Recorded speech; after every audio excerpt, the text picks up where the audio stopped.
Hi, everyone. Anne O'Connell with OC Publishing here, and welcome to the Author Journey.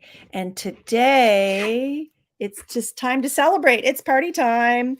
So for those of you who follow OC Publishing and know what this means, it means we are celebrating a book launch. And today, we're fetting this gorgeous piece of work. I'm going to take this off so I can see you. The Rogue Scorpion by Lynda Faye Schmidt. This is the fourth book that we have done with Lynda and her third novel. And for those of you who are familiar with her work, if you haven't picked up a copy of The Rogue Scorpion yet, please get your hands on it. And if you have read her work, this will not disappoint. Let me tell you a little bit about Lynda before bringing her up to celebrate with us. She was born in a small prairie town in Western Canada in the mid-60s. She lived with her parents and older brother in a succession of small towns, eventually winding up in Calgary. In Alberta, which is Canada, which is where I am in Nova Scotia. And she went there to university there and did a degree in education. She worked as a special ed teacher for many years while raising her family. After leaving a rocky marriage, she moved to Vancouver Island, and there she met her soulmate, David, who she married in 2014, and subsequently they moved to the Middle East.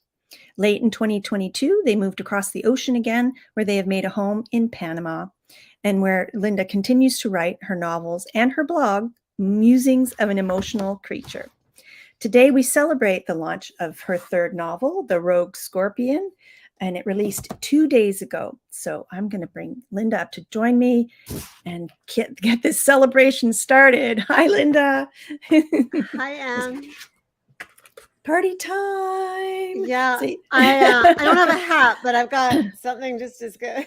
Well, let's raise a toast in celebration. 2 days ago, April 23rd, was the launch of your fourth book, your third novel. So I would like to raise a toast to you and all your hard work and your trusting in me to help you with this journey. So let's have a little sip here. Sure. And that was team all the way. Oh, well, let's talk about this team. So first, to share that for those of you who aren't familiar with Lynda's work, her first two novels are behind me here, The Healing and the Holding, and The Rogue Scorpion being her third novel. And then she also did a companion journal. But like you said, it takes a team. We had a comment on the website, or maybe even might have been on my Facebook page, about the beautiful cover. So talk a little bit about this cover. Yeah. Oh, I have my own copy here, Anne, as well. And people who are viewing can't know this, but it's sort of a trademark that we have with all my books, and it's very silky to the touch. But this is original artwork. Mm-hmm. So a little bit of a backstory. When I decided to write The Rogue Scorpion, a lot of different moving pieces came together. And one of those was I wanted her to be an artist.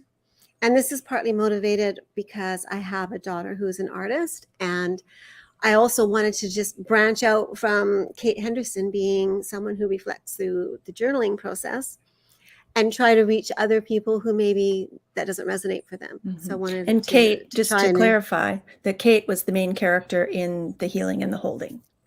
Yes, thank you. Yeah. All right, you don't all know. They do now. Yeah. Thank you. Mm-hmm. So anyways, and I wanted it to also have the art incorporated into the body of the novel as well as the cover, because she's an artist and she uses her sketchbook journal. Isabella Ricci is my main character's name in The Rogue Scorpion. She uses it as her therapy tool. Thank you for showing. That's the artwork for chapter 2 and showing. So I have a friend that I actually met while I lived in Saudi Arabia, and she moved back to the UK where she's from. And she is an artist, and I reached out to her and I said, I would love it if you would consider collaborating with me to make this book come to life with this young woman's artwork. And she was all in right away. And it was such a lovely process of me sharing who Isabella is and her journey, and for each chapter. I told her kind of some main things that were going on that I thought were impacting, and asked her to choose which one she felt most inclined to, inspired to create something. And then it was a back and forth, but it was a lovely process. And she's so talented. And I've told this story so many times, but I shouldn't say this, but I cannot draw for the life of me. If I had to for my meal, I'd weigh 90 Starving. pounds. Me too. And yeah, so we all have our different gifts and our different talents and passions, but so I couldn't have done that. And I just feel like it adds such an authenticity to the work, and it really adds a little bit of foreshadowing at the beginning of each chapter of what's going to come in that visual form. So I'm just delighted that all came together. And then David Edelstein did the cover design, and he took one of the images of the chapter art, and then he kind of went on his own journey with that, with adding the constellation and the lettering for the rogue scorpion. I know it just, I'm really so thrilled, because I have heard some authors talk about being disappointed, whether it's because they're with a traditional publisher who doesn't give them a lot of room, or even just what they thought it would look like in their own design and it didn't kind of pan out as they thought. And I can honestly say I love all 4 covers of my books. And also I love the back of this one as well. David is so, there's just emotion. Yeah. Right? Yeah. And this, if Lynda talked about this, the constellation, this star constellation on the cover is actually the Scorpion constellation. So there's quite a few levels of that Scorpio symbolism throughout the novel. So it's a great title to kind of, doesn't give too much away, but gives a little bit. So yeah, I was really pleased.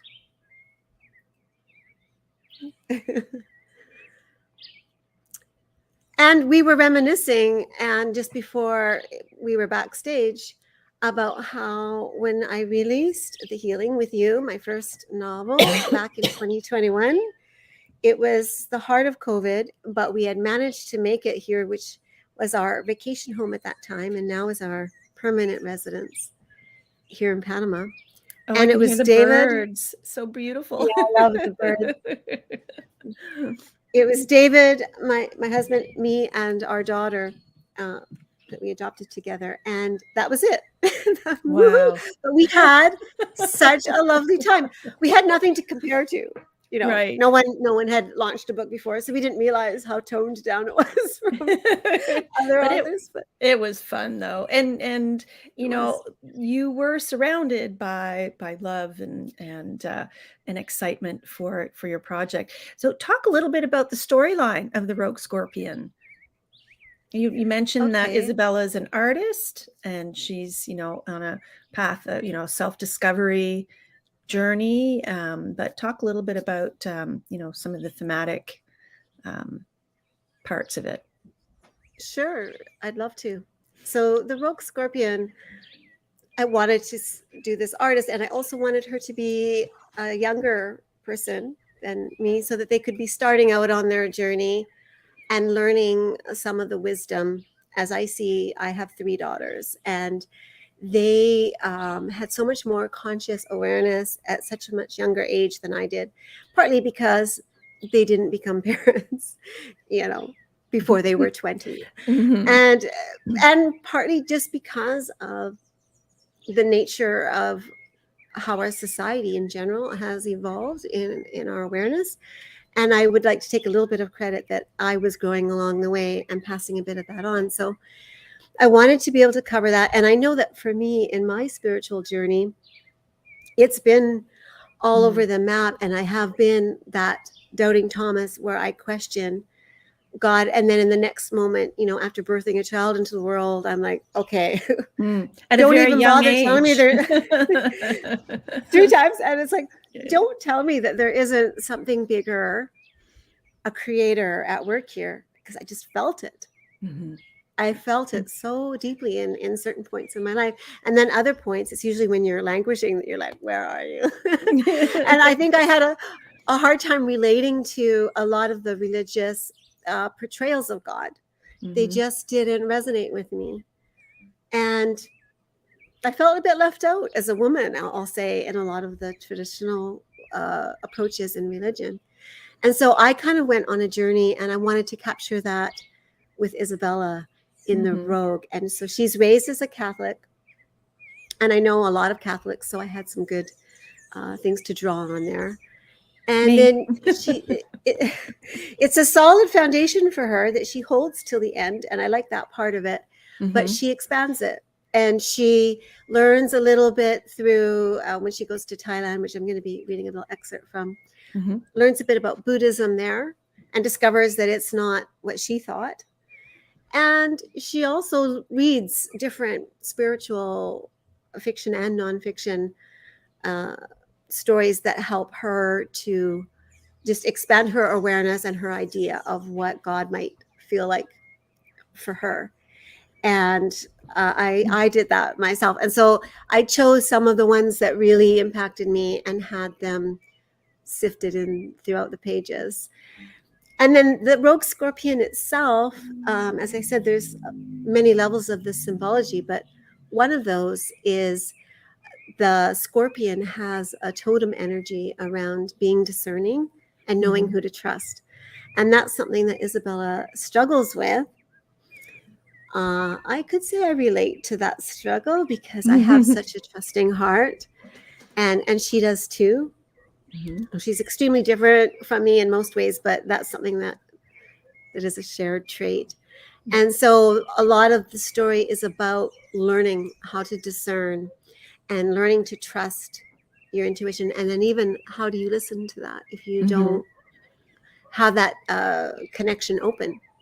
So learning ways, like she takes up yoga and she makes a vision board and starts to do a lot of prayer and meditation. And these are all pathways to her towards arriving where she arrives by the end. And as you know, I don't believe in arrivals per se, but she has a lot of growth. Yeah. And she makes some choices that are surprising to her as well.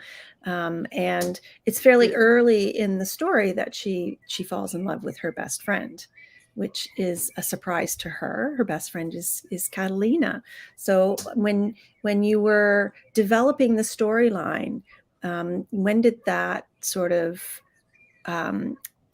plot point happen? Because a lot of times it's our characters that tell us what's going to happen next as we're writing, right? Like we can put together all kinds of outlines and points and our arcs, but then all of a sudden our characters are saying, no, that's not what's going to happen. This is. So was there any They surprise come alive in that writing? inside of us, right? For sure. Yeah.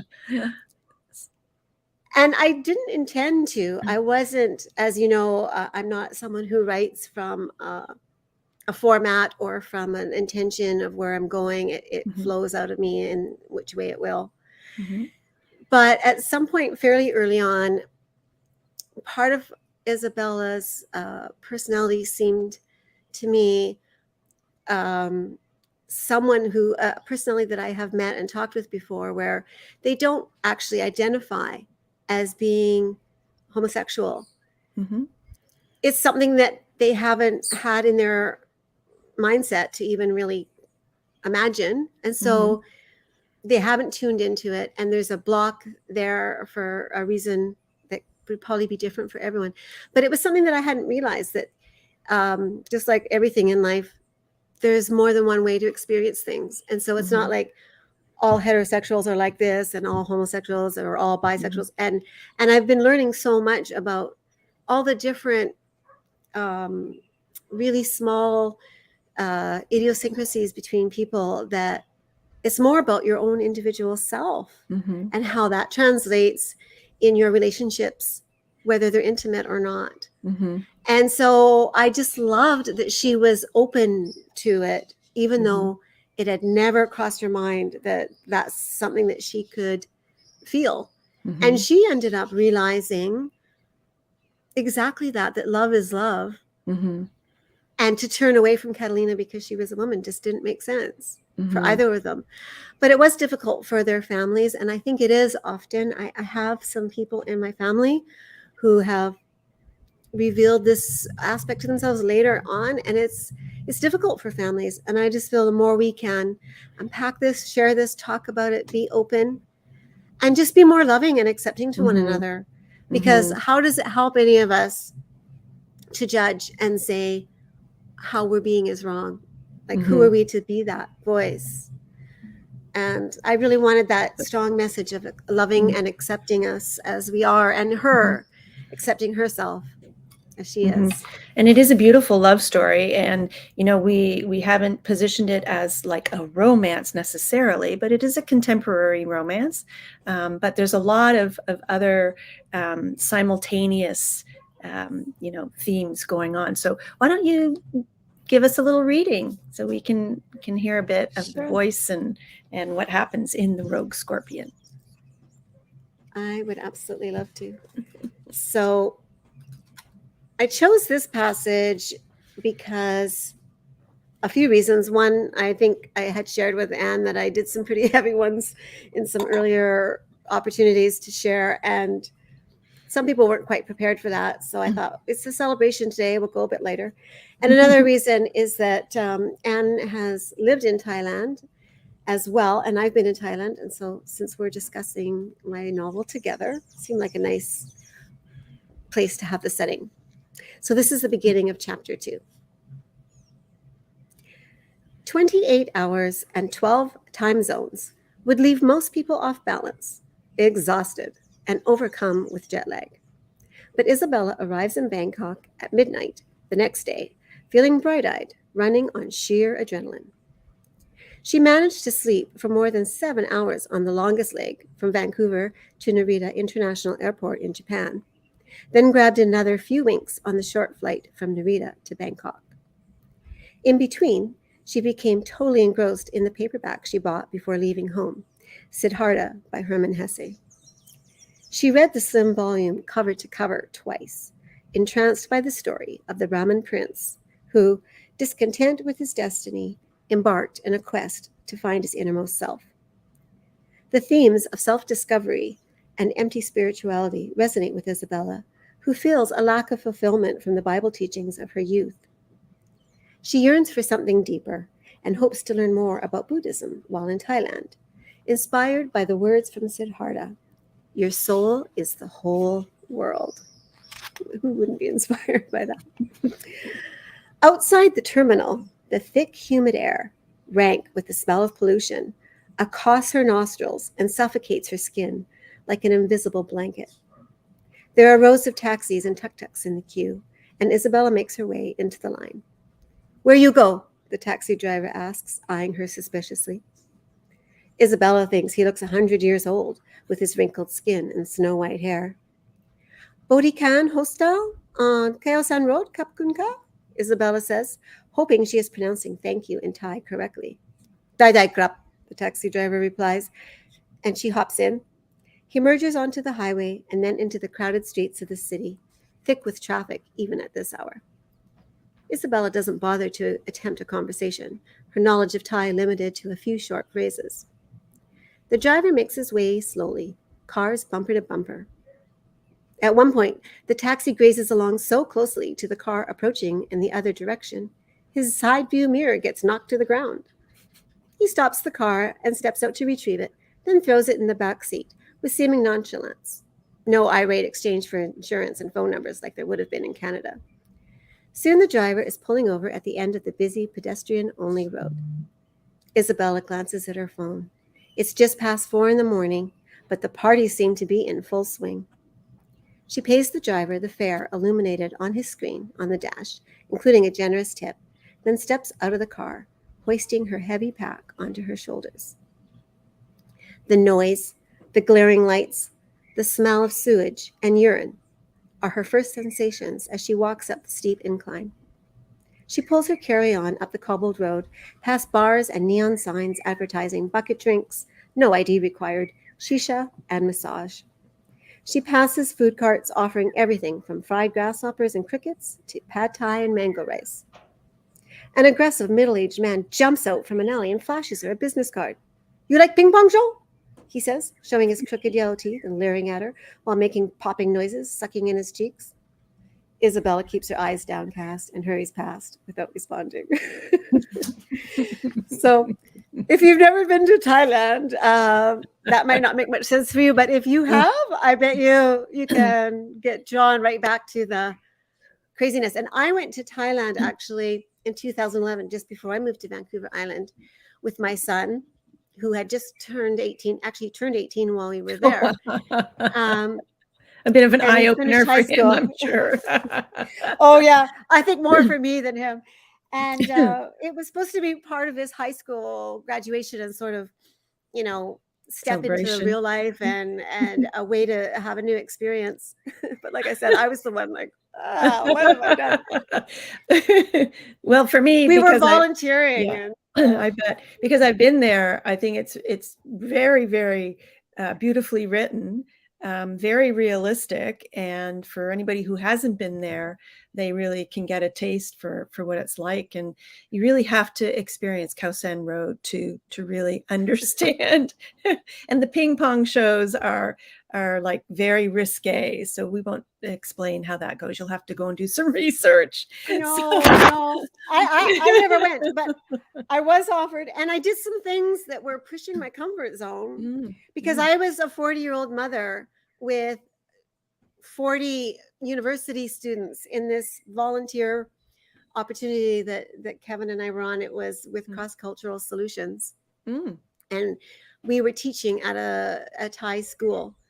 And I got some experiences from that to add to the story as well. Like there were lots of great memories to draw upon to make the writing really authentic. For there's only the one chapter on Thailand, but yeah. But you also, I mean, then you expand those experiences into other areas of the book, and you also draw on. We talk a little bit about, you and I have talked before about taking traumatic experiences from the past and using writing as a way to that little fly likes you. I think he likes this. Yeah, probably. But using writing as a way of working through and facing those traumas. And when you look at weaving experiences of your characters into a novel that are parallel, like from your first book, and there are a couple of scenarios in The Rogue Scorpion, or the first and second book, that you weave in personal experience. What does that feel like? And does that make your writing stronger, more believable? What do you think from your experiences? That's a great question, Anne. And I've had every range of response. It's funny, like I see how when I write about traumas that I have experienced personally, from my character's point of view, because not everyone experiences trauma the same, even the same trauma. I'm absolutely positive. Part of it is this heartbroken young woman still looking for some healing, still wanting to be witnessed in some way.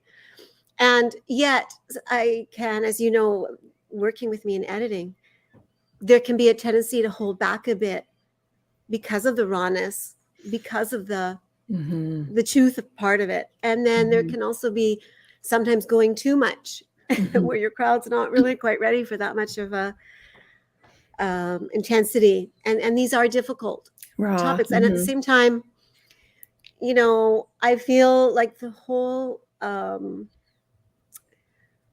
area of abuse and sexualization of women is just so massive, so huge, such a big issue, such a problem in many societies, including our own. And I just feel like it's something we do need to speak about. I thought the Me Too movement was great. I wasn't one of those people who despised it or felt affronted by it. I was in there. Me too. And I just felt like been there. But I just feel like if you have a trauma like that happen, yes, it's trauma. But if you don't feel like you can talk about it, you're traumatizing the trauma and Again, you're right. keeping it all inside. And the Mhm. more we can just not be victims, but be owners of our experience and share and be like, this isn't your fault. Mhm. And it can bring you an empowerment. And I, to answer, like each time I've written about it, I just feel that little bit lighter, Mhm. a little bit more release, and it's still there. Yeah. And I think it always will be. But Mhm. you learn how to take that trauma and transform it and create a hard, solid rock center that is pretty amazing and resilient, that can overcome then other things more easily and just really get through the, because hard knocks come no matter how much wisdom you have, how much you figured Mhm. out, as you well know. I figured this was a good time to bring this. This is the homepage of your website, which is gorgeous, by the way. And when you Thank talk you. about, this rock solid, so you look at this, Lynda, on the front page of this author's website, and she's in what I call the Wonder Woman stance, right? I Don't mess with me. exactly. There's an organization here, the Center for Women in Business, and one of the workshops that I had gone to a while back is just like, if you're nervous about going into a meeting or, you're doing a presentation, just stand outside the door with your hands on your hips, right? So, or you can just like, I am here and I am woman, hear me roar. That might be a bit cliche, but I look at this and I Yeah. think it's a wonderful website. And I guess, well, while we're here, we'll just let everybody know it's lindafayschmidt.com. And on Lynda's website, you'll get all kinds of wonderful information about her books. So there's the first two, The Healing and the Holding, the Companion Journal, and then most recently, The Rogue Scorpion. So why don't you touch a little bit on the Companion Journal, because we don't want to forget about that with some of the time that we have left, so that everybody has a feel for that. Because you talk a lot about your life philosophy is living life to the fullest. And, sometimes it's hard to really wrap your head around what that means, like for each individual, because it's going to be different for each of us, right? Yeah. And, this, your companion journal is a tool to kind of help people explore those types of things. So talk a little bit about how that came to be. Well, as I said earlier about Isabella reflecting and processing a lot of her feelings, thoughts, and experiences through her journal, and I'd referenced Kate Henderson in the first two novels. And so a few people who had read The Healing and the Holding as a series and were quite drawn into Kate's life adventures and experiences and hardships. Mhm. And one of the things that they were curious about was this whole journaling that Kate Henderson does. And I realized it took me back to before, because I've been journaling now for 25 years. And it had me remembering how in the beginning, how did I come into it? Mhm. And that it's helpful to have someone to hold your hand a bit at the beginning, you know?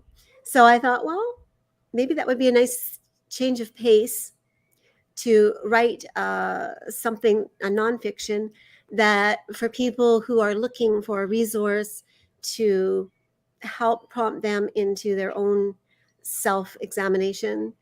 And that's what ended up happening with the companion journal. And in it, I use the first two sections, explore a lot of the themes that come up for Kate Henderson in the novels. And then the next two go into the person who's doing the journaling activities, going inward to their own self even more to discover who their authentic self is, and then how to take that awareness and live their life differently in a way that really respects and honors who they are. And that's another thing I'm super passionate about, is this whole idea of authenticity and purpose, and that there's a reason for all of us. Every Mhm. single one of us is here for a reason. And what is yours? Mhm. And I think it's so beautiful when we can give ourselves the space to do that work. And I think that's a beautiful message. And I also wanted to draw people's attention to your beautiful blog that you write every month. And it is just full of amazing introspection,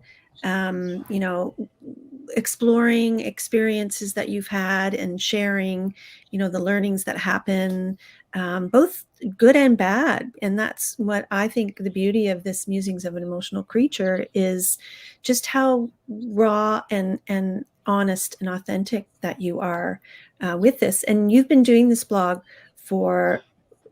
you started it before you wrote your first book, correct? Yeah, it was my first delve into my writing career from being a teacher in my 30 years before that. And it was when we went to Saudi Arabia, and I had a lot of free time, and coffee mornings were only so entertaining after a while in the shopping bus. Right.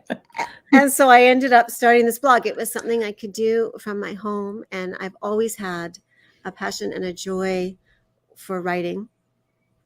I love these kind of discussions. I love considering what it means to be a human being on planet Earth. And it's so diverse of an answer, right? And I love hearing people's stories. I love sharing with an open heart my stories and hoping that it can help someone else to feel like they're not the only one. Oh, And that's very special. yeah, and I just love writing that musings blog. And you would think after writing a blog a month for however many years that is, my math isn't so great, that I would run out of ideas, but I don't. No, because every day is a new experience. And oh my goodness. Exactly. Yeah, we're going to wrap up here, but I think there's so much more that we can delve into. And just, looking at your beautiful website again, I think we could do a whole author journey on the marketing piece. So what happens now moving forward? And if you would be willing to join me and share some of the things that you've been experimenting with, that would be incredible. So, but for now, it would be my pleasure. Yeah. Congratulations again on the launch. Thank you, Anne. Your new book. We're very, very excited. And this beautiful, beautiful Rogue Scorpion, the team, of course, Lynda, the brilliant author, Ria Cornell, the illustrator, and David Edelstein, the designer. And David has designed all of Lynda's books. So we love David. He's a big part of our OC Publishing team. So yeah, he's fabulous. Yeah, thank you so much for joining me today, and congratulations again. And definitely do come back. Thank you. It's always a pleasure. You are the real deal, and you are the wind beneath my wings. So back at you. Love you. I have all kinds of folks. Yeah, thank you. Thanks so much. Take care, my friend. You too. See you soon. And thank you for joining us today on the author journey. We have more coming every week, every Tuesday afternoon at 4. We interview authors, experts in the publishing business, designers and editors, and hopefully you tune in and you enjoy learning more about not only OC Publishing, but the publishing business in general and people's journeys as they write their stories. So for now, I will say bye-bye, and we'll see you again on the author journey. Thanks for joining us.